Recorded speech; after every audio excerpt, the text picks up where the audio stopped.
Welcome to Mobile Car Mechanic. Today we're going to show you how to replace the auxiliary water pump on this 2010 GTI. This is going to apply from 2010 to 2014.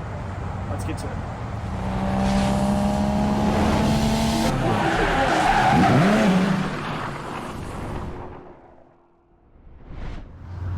Our parts and tools needed are going to be either some ramps or a jack, a 3/8 ratchet with a T30 Torx bit, a flathead, a pliers, of course the part itself, the auxiliary water pump, and a gallon of coolant, G12 coolant specifically. Alright, so before we go ahead and start the job, let me kind of explain why I'm doing this. So my auxiliary water pump is leaking. If you don't know, these cars have two water pumps. I've already replaced the main one, and I still have a leak. But I also, looking at the auxiliary water pump, can see that it is leaking. But I also got a code thrown in my computer here for the auxiliary water pump too. And when I went to go check the fuse, it was blown. So more than likely, there's an electrical short with the auxiliary water pump. What the auxiliary water pump does is it actually runs after you shut the car off, because if the engine's really hot, it'll kind of still cycle water through the system, and your fan will your cooling fan will actually spin up and stay on for whatever determined amount of time to help cool down the engine, even after you shut the vehicle off. So before I go ahead and start doing anything, I'm going to go ahead and pull the cap off. Make sure you're doing this on a cool engine, otherwise you will get hurt.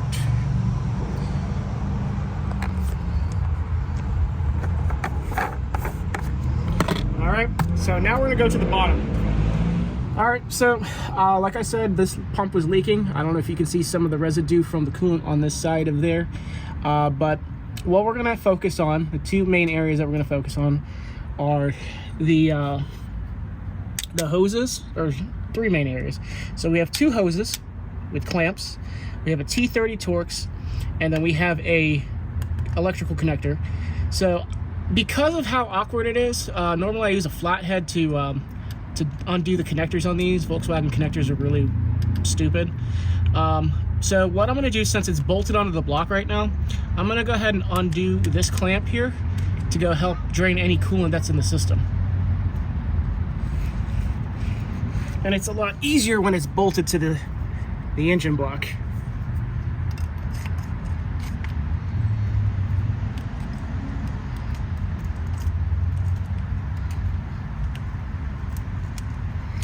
Let me see if I can get some better pliers. Alright, so I'm gonna go ahead and use different pliers here. Just go ahead and squeeze it. You're probably gonna do what I'm doing. It's normal because of the way that these are positioned, so it'll probably hop around. They do make hose pliers for this type of stuff, so let me see if I can try to get a good grip on that.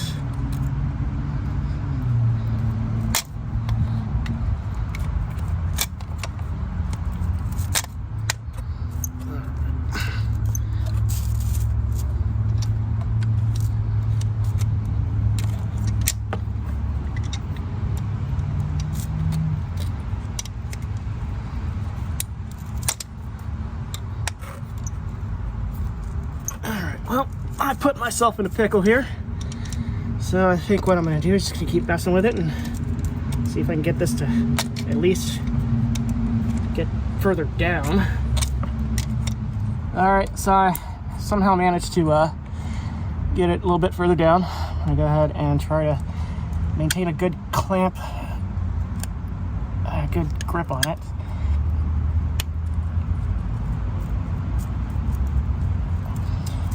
Not gonna budge that easy.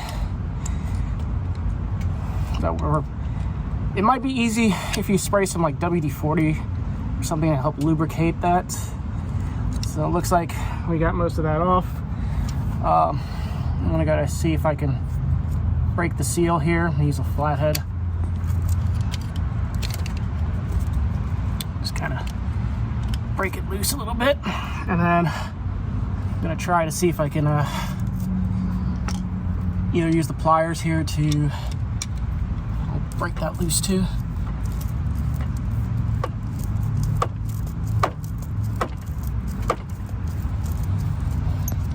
Okay.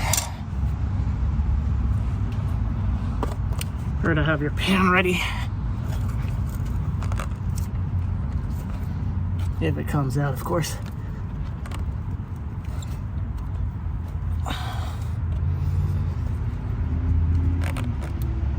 Okay.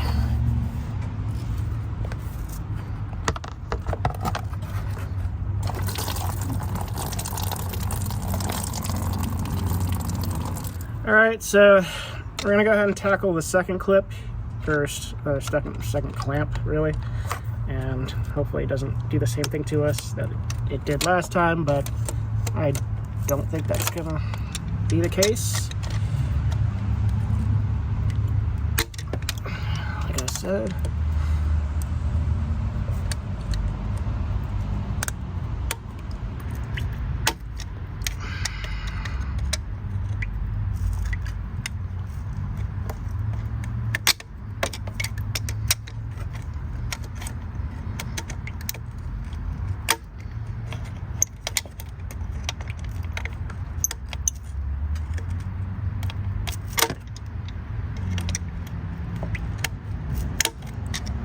That's just going to be fun to deal with. We're just going to go ahead and try to turn this thing and see if it lets us break this loose.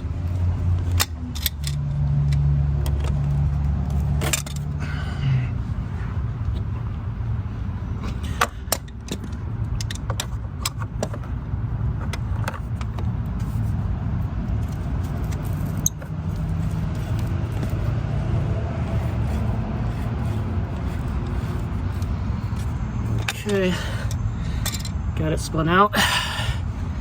Now it should hopefully come off somewhat easily, but I don't foresee that happening just because.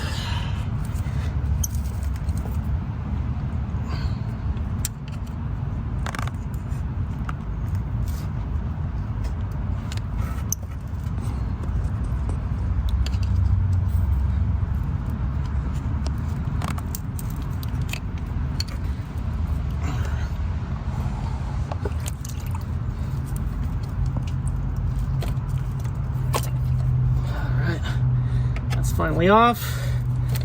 Now I'm gonna go ahead and tackle the T30 screw that's right here. So.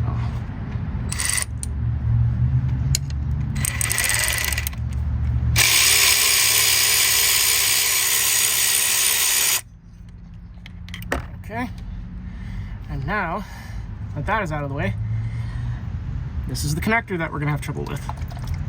So what we're gonna do is we're gonna stick a flathead in here and then just slightly pry it.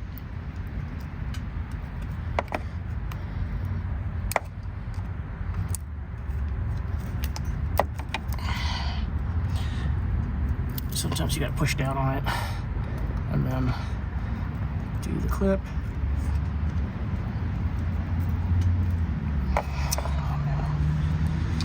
It's a lot easier said than done sometimes. There we go. All right, well, there appears to be water in the connector, so more than likely that's what was shorting out the fuse. So now that we got this out of the way, let's see if I can dry this up a little bit, and I'm gonna go ahead and put the new piece on. All right, so this is the replacement part. Basically, we're gonna go in reverse order. So I'm gonna go ahead and make sure the connector actually fits on here before I go start the process. Okay, so it looks like, because it's an aftermarket part, it doesn't want to stay all the way in, but I'll deal with it. It should stay in place. Now I'm gonna go ahead and also hook the hoses while they're down here onto their respective areas. Okay.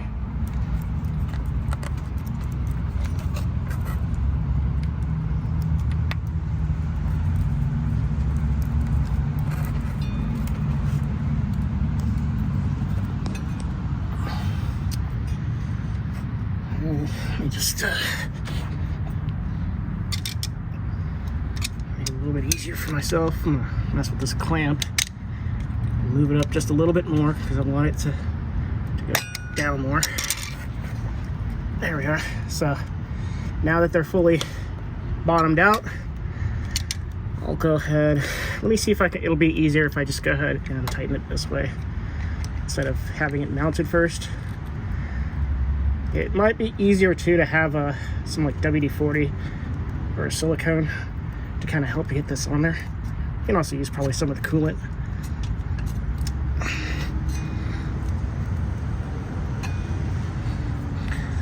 Yeah, it's fighting me a little bit. There we go. Got that one in. Let's go for the top clamp.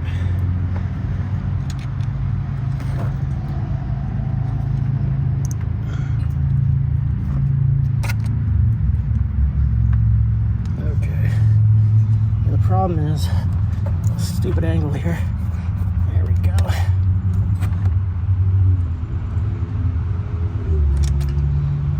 Okay. I'm gonna mount this on there now with that clip. Well, that screw really.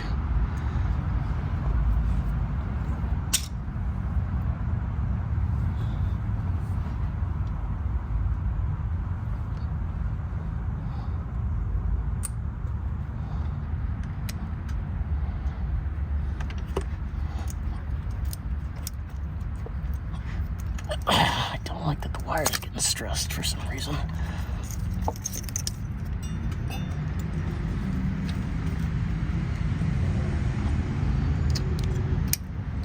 Put the screw in there.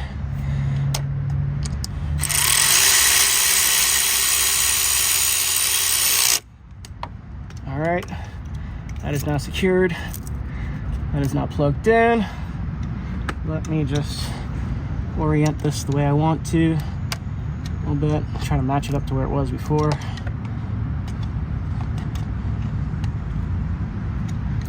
Okay, everything's plugged in. Now we're gonna go up to the top and start filling up the coolant. All right, so like I said earlier in the video, how I found out that this pump was going bad was that when I was scanning my car randomly, it won't throw a check engine light, by the way. It did go through the modules and said that my auxiliary water pump was not powered, had no signal. So in order to access that fuse, this is your fuse box right here, if you're in the States. If you're in another country, it might be on the other side. But to unlock it, you're going to go ahead and slide these forward. And you're just going to pull it. Now the fuse in question is this one right here. Fuse 23. It's a 5 amp fuse. Don't put anything else other than a 5 amp fuse. And how you know it will be blown, when I get this out, is that this is what a bad fuse looks like. You'll see a cut, basically an opening in the middle. A good fuse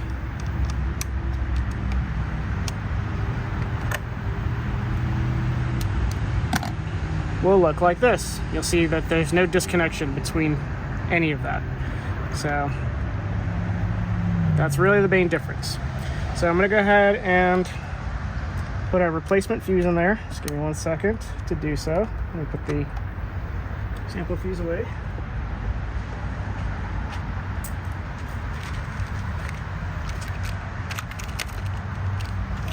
Let's see where my 5s are. Okay.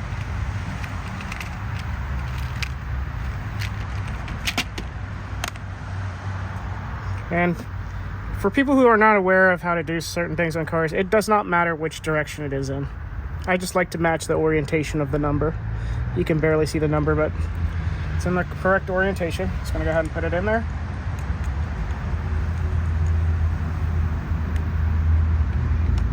All right, it should bottom out when it's good. Now we're gonna go ahead and put the cover back on and then fill up the coolant. And then, so what we're gonna do now is slide that down. We're gonna slide that back, and that's locked in place. So let's go ahead and pour some coolant in. All right, just gonna go ahead and pour our coolant in there.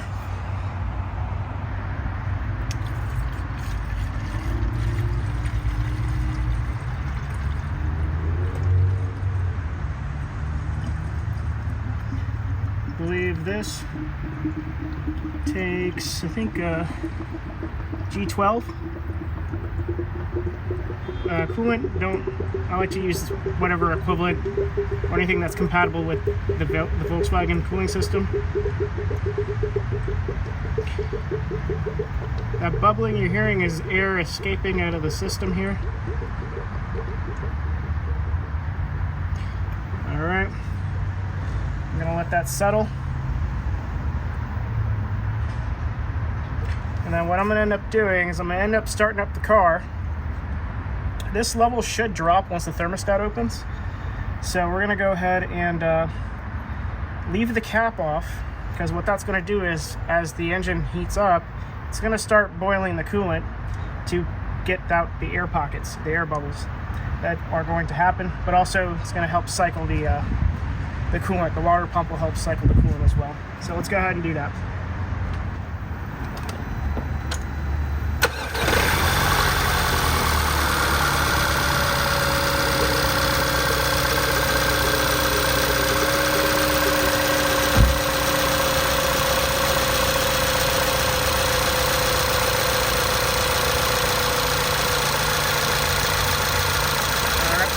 So to help get the car to warm up faster, you can also sit on the throttle pedal for maybe like 5 minutes, and it'll also cycle the coolant. It'll heat up the engine a lot faster.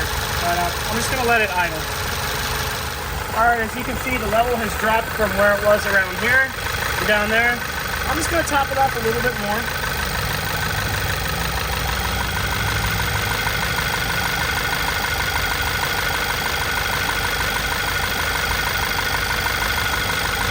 I think that should be good.